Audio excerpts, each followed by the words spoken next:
In the previous video, I shared with you all how to print the results of a mail merge.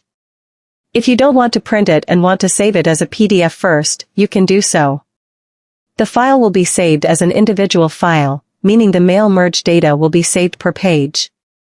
For example, if there are 10 mail merge files, the PDF file will contain 10 pages with different data but in the same format.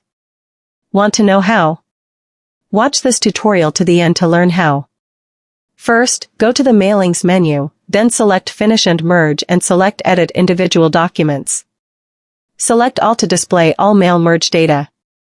Click OK to continue.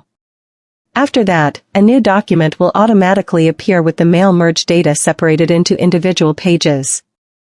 Now we can convert it to a PDF file. To do this, go to Save As by pressing F12 on your keyboard. Then, change the save location and file name if desired. Then, in the Save As Type section, change it to PDF.